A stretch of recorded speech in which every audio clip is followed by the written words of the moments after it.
Welcome to the Vet Med Wellness and Leadership Podcast, where we discuss central challenges vet med leaders face, such as burnout, stress, and difficult interactions with clients and staff, just to name a few. In each episode, you will hear about actionable solutions that you can apply to your practice and invitations to connect with fellow leaders who are passionate about improving the wellness of the vet med profession.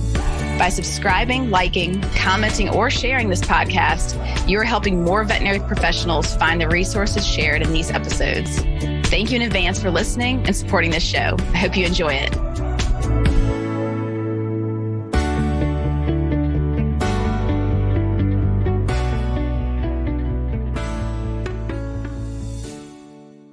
Hey, everybody. Crystal Stokes here. You know, many vet practices struggle with the interactions between clients and staff. It can be challenging to navigate the increasing need for pet care with the decreased availability of vet med staff. Also, most of us were never trained in effective communication, how to clarify and set expectations, or uphold healthy boundaries. When we lack these skills, we may find ourselves feeling frustrated, stuck, and burned out. Lack of job satisfaction is a major reason for turnover in the vet med profession. And today, our guest is going to talk about how we can step up and play an active role in improving the client-staff relationship to better support pets and clients while growing a healthy and supported team. So our guest today reminds me of the quote by Ghandi, "Be the change you wish to see in the world." And as you listen to her story, you will see how she courageously stands her ground, clarifies expectations of both clients and staff, holds firm boundaries, uses empathy, and applies a variety of tools to improve both client and staff experiences within her clinic. So Kassandra Erven is a practice manager at a privately owned general practice in Albuquerque, New Mexico. She has been with this clinic for 10 years and practice manager for 5. And prior to that, she provided social media management and marketing management with a specialization in client retention, engagement, and education. She's currently studying for her CVPM boards and takes every opportunity to learn more about leadership from those in the industry. Kassandra, thanks so much for being with us today. Yeah, I'm super excited to be here. Awesome. I want to lead in with just getting your perspective on what do you think is going on with this client-staff interaction? What has changed over the years and how have we gotten to the point where it can be so challenging now? Gosh, I think that it hits on a multi-fold level. What has changed? I think that humans themselves have honestly changed during the pandemic, mostly because they felt like they were being left out of their patients' healthcare. They were the communication barriers during the pandemic. It just honestly made them feel powerless. They felt they lost their power in decision making. And I really feel like that probably has been the biggest change in our last couple of years regarding client engagement. Interesting.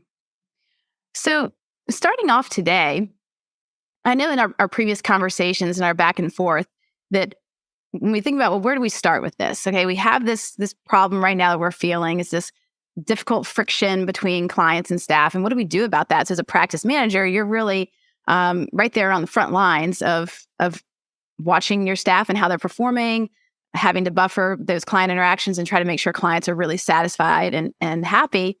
And I know that we had originally discussed how to begin with just educating clients. Do you want to start there? Yeah, no, that's great. Education, I think, is the foundation to healthy relationships. I believe that, even in our personal relationships, the more we know about each other, the better we can effectively communicate. So I really start the engagement and the education process, out there on the website, really bringing out our humanity. We're not just this building that just has these super robots in here, and all we do is take care of your pets. That's all we do in our lives. But we have lives outside of that. We have children, we have families. So I try to bring some of that humanity into our clients' lives. So on our website, we have short bios of our employees. I also try to bring some of that into social media as well by, bringing that education aspect along with how that will fit into their lives. Mm. So along with let's just say January, everybody got puppies and kittens last for Christmas. I'm sure everybody did. And so what's going to be relevant in their life right this second? So, our puppy kitten diseases, parvo and, distemper and all of those things. So I really try to stay relevant to the time of year it is and how it could be relevant to the client's lives presently. I appreciate that. So you'd like to start with the first thing the client might see if they're searching for, hey, I need a vet hospital to go to. I just got a new puppy or kitten, or even old cat. Or that's me. I'm an old animal adopter. We're looking for that vet care, and they land on your website right away.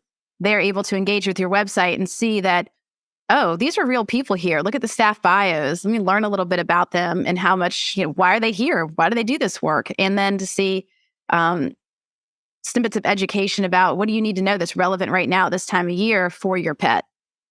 Right, exactly. I think that it is extremely important to make sure that you've included your client into what you're doing inside your practice. Got it. What else do you like to highlight when it comes to educating the clients? What do you think clients need to know that would make the interaction between clients and staff easier right out the gate? Well, I think setting healthy boundaries right outside the gate is one of the most important things. Just letting them inside the door, knowing that we are humans, letting them know that we're here to help them, and giving them the expectation of how their appointment is going to flow. I'd like that. So, that's the first thing that I definitely want clients to know walking in the building. Right. I have a question then. Do you all ever with clients not understand the difference between a GP hospital versus an emergency care hospital and coming in and saying, oh my gosh, that they might call in, hey, you've been my veterinarian for a year. I have an emergency. Does that ever happen with your clinic? Oh, and I think it happens to every general practice clinic. Being that in the human med, you have your general practitioner, your family doc, and then you have multi-levels of different specialties. You do have that in the veterinary world, but it's few and far between. So you have a bazillion general practices, and then you have your specialty services, and then you have your emergency clinics. And I don't know about anybody else nationwide, but I can tell you here in Albuquerque that everybody got inundated. So no matter what, people were calling the general practices trying to get emergency healthcare services for their pet. I don't have an emergency room. I don't have the tools that I need to save your pet's life right now. And I cannot tell you how many times that I have driven with a client down to the emergency room while hand pumping oxygen to their pet. Because there was no other way to do it to stabilize the patient. And as everybody should know here in the general practice, that if the pet walks in, it is our duty to stabilize it. When we don't have those tools or training, it is really, really difficult. Is there a way that you all help educate your clients from the get-go about the expectations of what GP provides, such as longevity support, care throughout the life stages of your pet versus how to know when to go straight to ER? Absolutely. So I put directly to every client out there from the get-go, we are a general practice that specializes in the needs of prevention medicine as it pertains to the longevity of your pet's life. And yes, that's a really long sentence and it's a mouthful, but I want people to hear the word prevention. Not emergency, not, laceration. Sure, we'll do those things, but I also have on our website a link to our pet portal so that when they go to schedule an appointment, it actually asks them, is your pet sick or injured? And then it takes the next step of, do you feel this is an emergency? And then you express yes or no, and it directs you to emergency clinics in the area.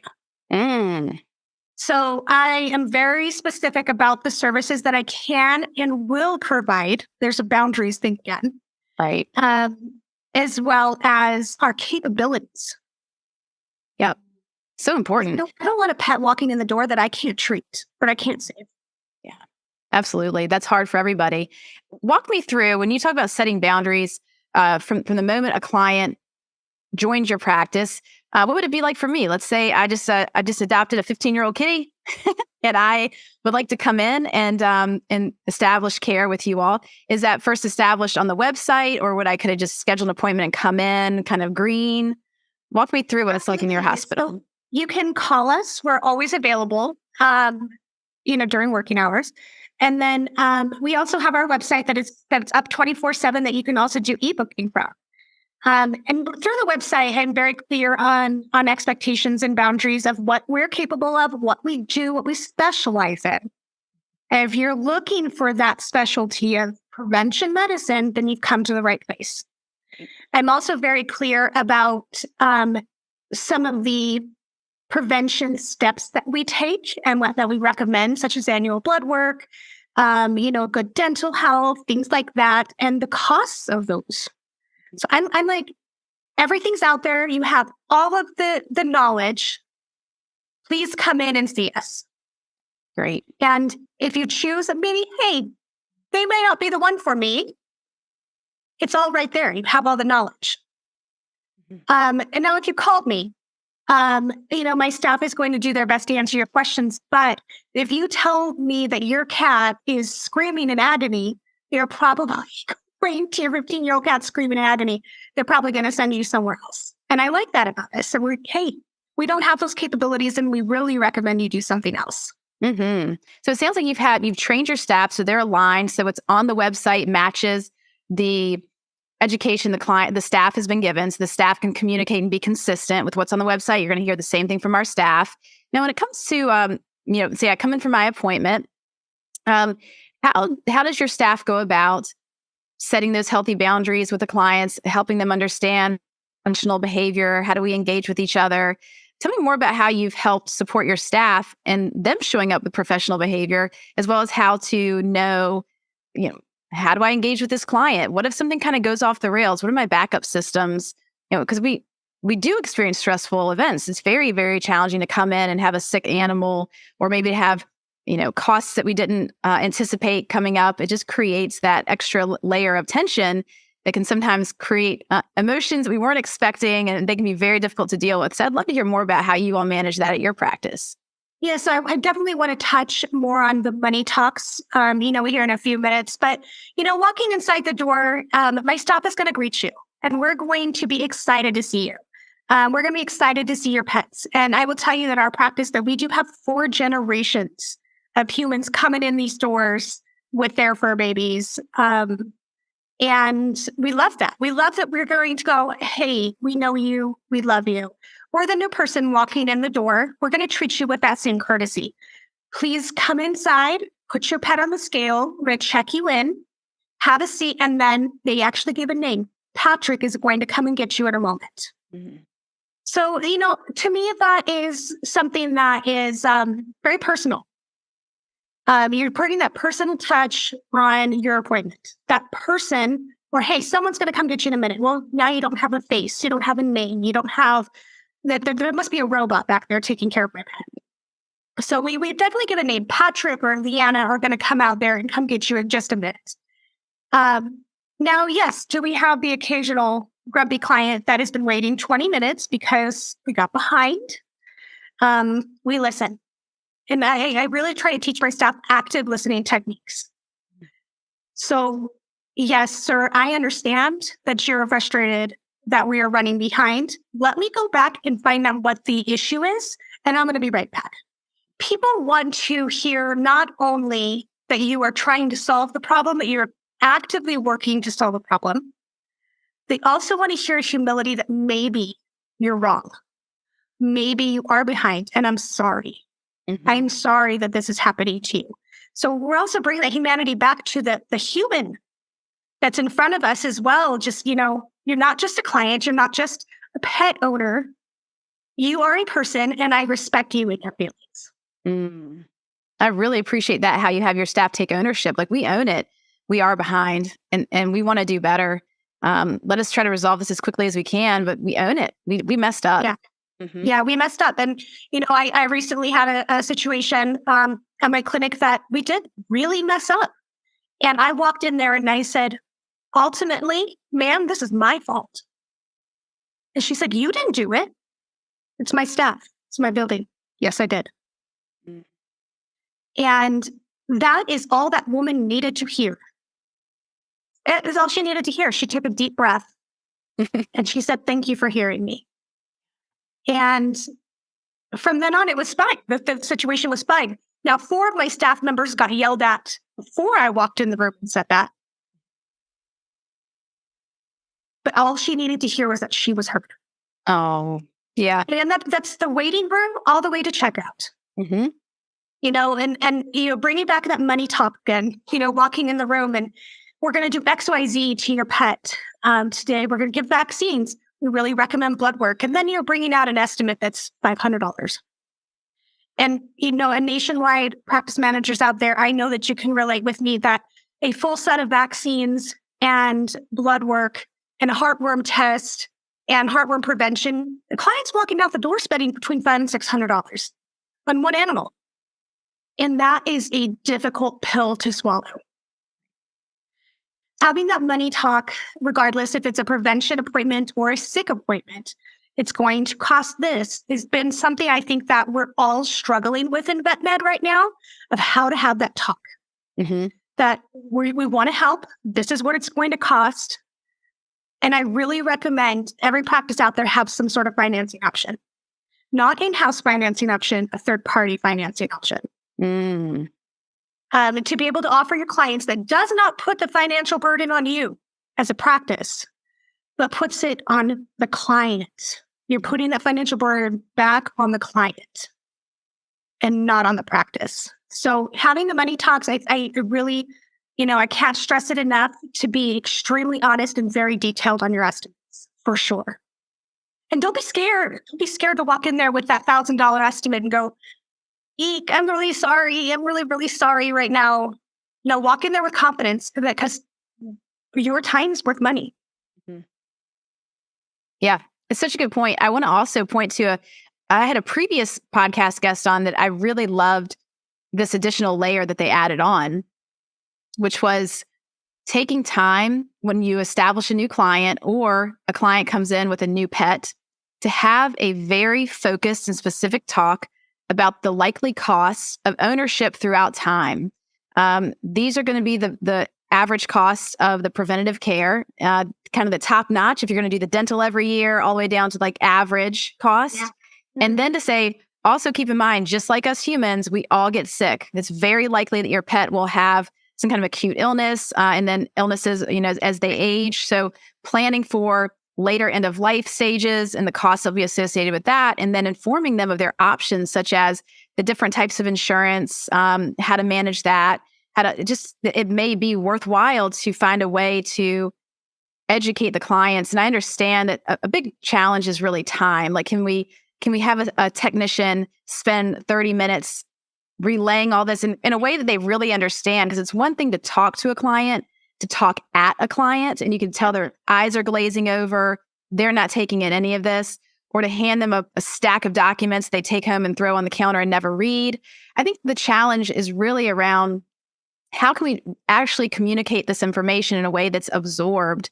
And I do think providing the educational resources on a website is a great starting point, because there are clients out there who will go and click through the website that maybe there's a big money button, like how to understand the finances of a pet. Maybe they'll read it, maybe not. But also having that direct conversation and having staff be very well trained. Like, we can role play with your staff. We can practice on each other to get more and more comfortable with having a very explicit conversation about money and preparing themselves for that. They can start their own savings account just for the pet. They can do pet insurance, that XYZ.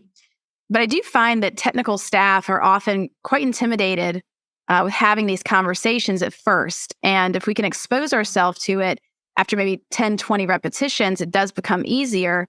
So I just wanted to highlight that previous little nugget from a previous guest, and also ask, how do you all handle it at your clinic when there are breakdowns? Let's say people have been trained in this, 8 out of 10 times these conversations go well, that the clients are on the same page with expectations. We all treat each other professionally, but every now and again, it goes off the rails. What are the types of backup systems that you have in place? How do you, as a practice manager, get down there on the floor to make sure you're there to assist? Yeah, I definitely like how you just said, get down on the floor. Because I am always listening. First and foremost, I think a practice manager should be very active in the practice. And what I mean by that is being near what is going on. Some practice managers do have offices that are like far back into a building and they're just working on paperwork and inventory. But I am very active. I have my door open across from my 2 exam rooms. And I will listen for any type of voices that are raised or voices that are getting tense or, pets that are maybe getting anxious. So I can hear it all. I can hear everything that's going on. And, when that conversation happens, regardless if it's about money or treatment, the client is getting upset because they feel out of control. Mm. We always say, oh, they're out of control. They're out of control. Take a step back and they're saying, they're not out of control. They're not feeling in control. Mm. So I take a step back. I come into the room. If I have to come into a room and I've got a problem, if my staff and my doctors have talked to you and you're still raising your voice, we have a problem. So I come in there and I like how you said, get on the floor, because I will get down to the client's eye level. If they're on the floor, I'm going to sit on the floor. If they're standing up, I am likely going to stand up. If they're sitting down, I'm going to pull in a chair. And the reason you need to do that is because if you stand above your client, they're going to feel even more out of control. They're going to feel like somebody is above them. That situation is above them. If you talk to somebody eye to eye, you can, number one, calm down everything that's going on. Heart rate slows because they feel like they're at an even level. So I sit down and I talk to these clients. What's going on? You tell me first. And I let them talk and I let them finish. They don't ever interrupt. You let them finish? I do let them finish. Oh, I love that. if they need to talk something out, let's talk it out. Mm-hmm. And I say, okay, I hear what you're saying. I understand that, this bill looks really, really high, but let me tell you what I can do for you. This is necessary for your pet's healthcare. What I do have available are these options. Mm-hmm. And then, whether it be financing options or something along those lines, or breaking it up into several different treatments. Let's say if it's a prevention, hey, we're going to do vaccines today, but I understand that finances are really rough right now. They're rough with me too. How about in 3 months, you come back and get the blood work done? And then maybe another 3 or 4 months, we do the dental. Mm-hmm. So, that's prevention medicine. Now, let's say, congestive heart failure situation where you're running RADs and you're sending home lots of medications and potentially have to hospitalize for, IV fluids. And then you're putting $1,000 estimate in front of the client and they don't have $1,000 to spend on their pet. And I do like that I have on my website expectations of finances by price, by species on my website of what annual stuff looks like, but I can't tell you what an emergency is going to look like, Mm-hmm. the hospitalization. And that's why I really recommend having a third-party financing available to you, whether it be scratch pay, care credit, vet billing, whatever. Mm-hmm. Having those available so the client can go, oh, okay, I don't need to pay $1,000 today? No, but my pet's going to be okay. Yes. And I believe that, being able to have those options available, and I don't know about all you guys out there, but I'm tired of saying no to clients. I want to say yes more often. Mm. And that's going to help us in the long run in our own mental health. Mm-hmm.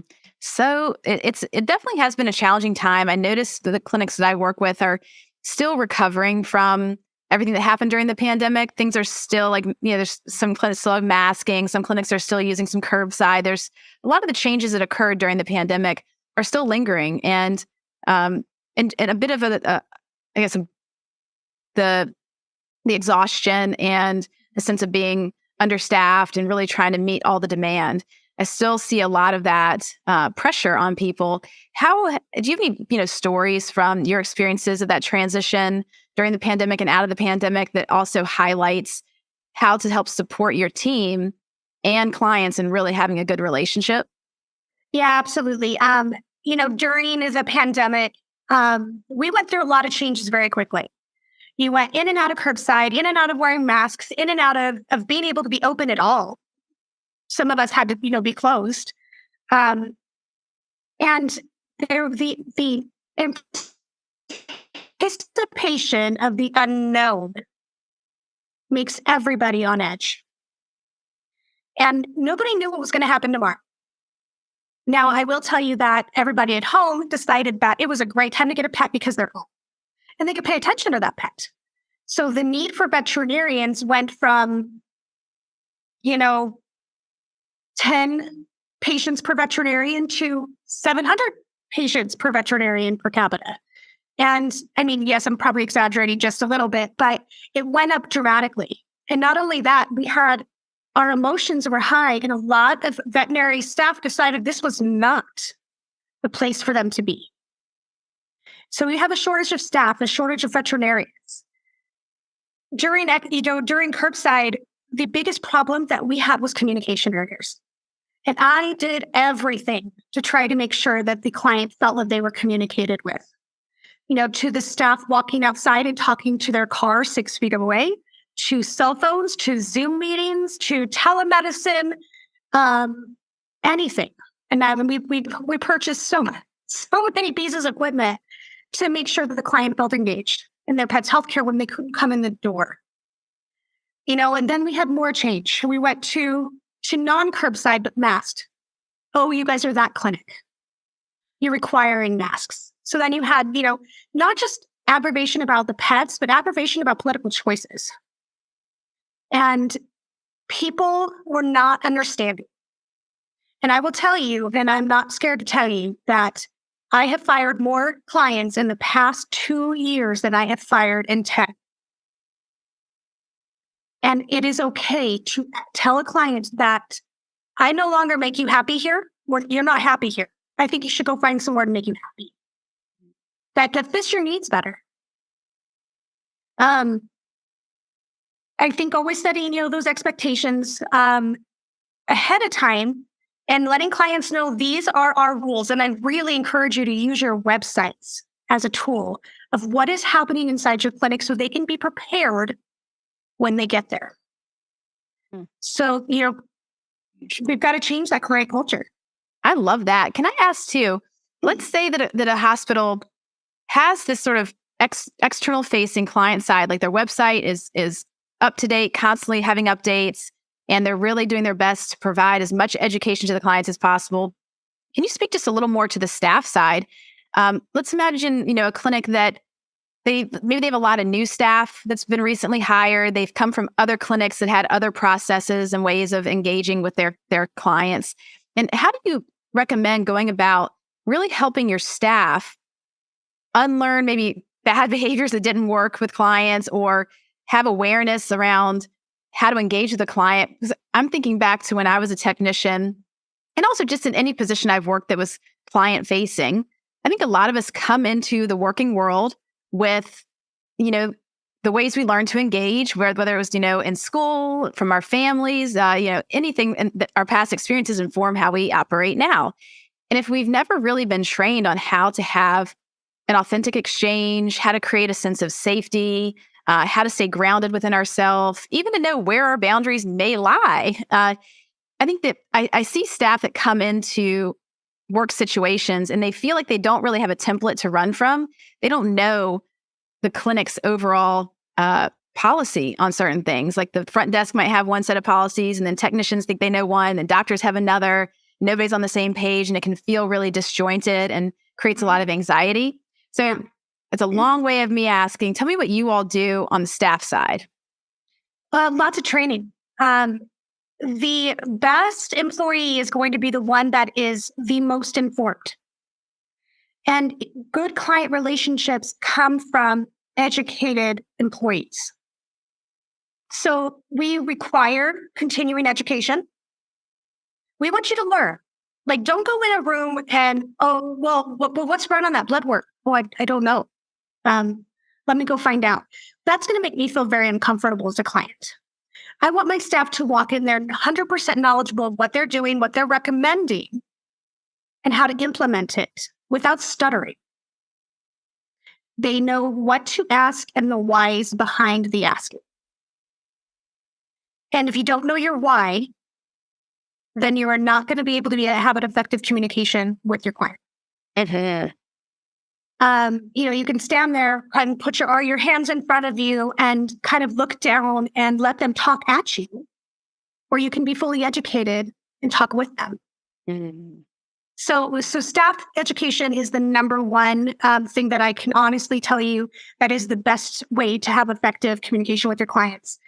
The second way is to breed confidence into your employees. And that is mainly by letting them know that you're physically there. Somebody is standing back there and they got my back. So I feel confident enough to walk in this room by myself because I know somebody is right there. And you know as well as I do that a lot of vet med is that their ages are from 20 to 30. And they don't feel confident. They don't feel knowledgeable. They are struggling with how to communicate because they spent 3 years in front of a Zoom computer, listening to whatever they had to listen to. The socialization dropped. And then we're also, the TikTok generation of everybody's behind their phones.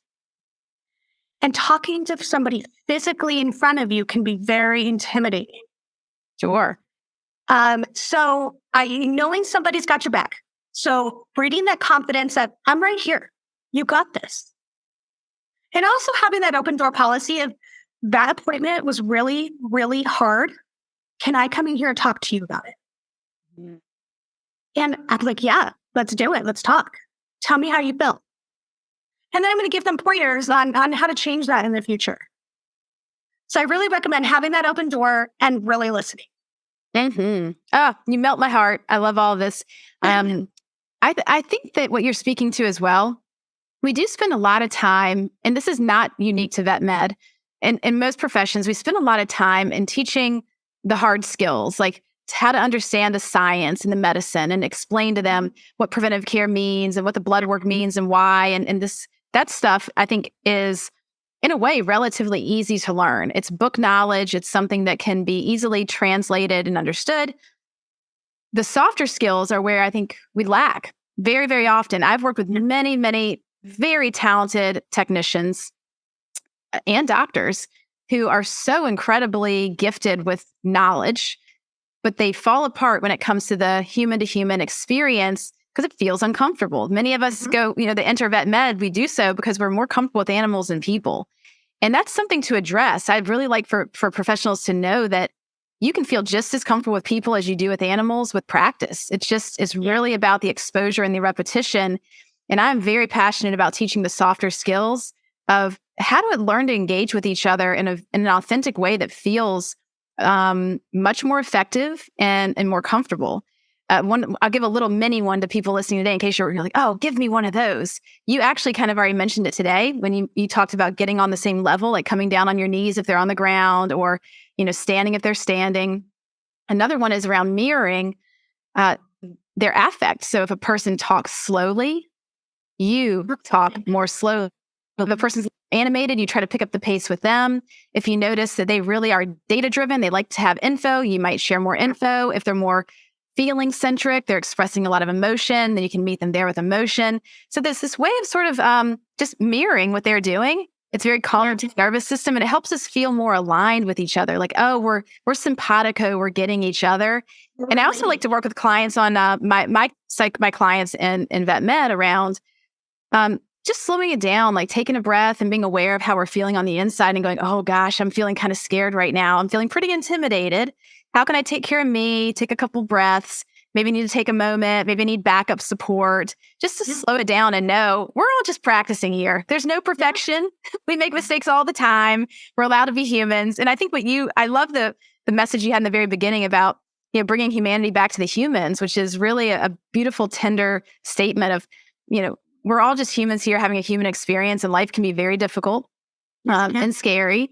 And so let's even let the client see that this is just us back here doing the best we can, love your animal, want to take good care of it, and try to remember that's why we're all here, really. At the end of the day, we're here because we love animals. We want to take care of pets and keep them healthy. So let's start there. And that can really ease tension in a room. Mm-hmm.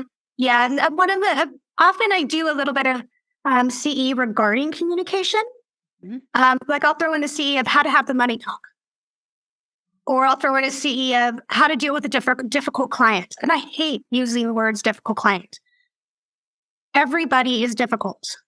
How are you going to relate to them?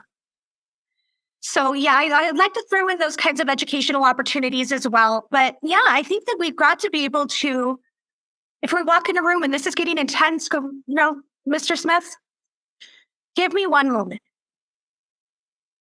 Walk out of the room, take a deep breath, get some backup. Anything that you might need, take a drink of water. Bring that water in with you. I'm sorry, I really apologize. I just needed to take a breath so I could better take care of you right now. I need to be able to use the correct verbiage, the correct stance and attitude, and I needed to take a second. Mm-hmm. And that, I think it's perfectly okay. I want to normalize that. I want to normalize that we're human. Mm-hmm. And the customer is not always right. That mentality is gone. It is left in the 50s with our grandparents. The customer is not always right, but educating them and seeing them and hearing them on what they're going through in that particular moment, that is right. So good. So if I come back and sort of summarize some of the key takeaways that you've shared with us today, we started off with really educating clients from the website and on. So it can be education that's virtual, education in person, just really having them have full transparency in how the process works. You talked a lot about setting boundaries and being able to hold firm and protect staff, protect clients, protect pets. Talked a lot about empathy and seeing humans as humans on both sides, clients and staff, and really working on those expectations. How do we talk about what's going to be happening here? What do we do when things go off the rails? How, as a practice manager, really being present and on the floor and backup for your team, having that open door policy goes a really long way for them to feel supported. And then training and educating staff, both with the hard skills and the soft skills, is necessary. I wonder if today there are any other points that you wanted to highlight or any takeaways you have today for those listening. Yeah, I mean, you need to stay consistent. What I say as a practice manager is stay consistent and be yourself. Don't change because your staff they can't handle the change that's going on along with everything else. Stay consistent with the things that are important. Stay consistent with your protocols. Stay consistent on your policies. Stay consistent on your client education and be present. I encourage every practice manager out there to be out there with your staff. Be across the rooms. Be listening. Be available. Mm-hmm. I always tell my children, don't let the world change you. Be the change in the world. And I need my staff to also see that example from me of how I'm going to take this particular experience and I'm going to break it down and I'm going to change that tone.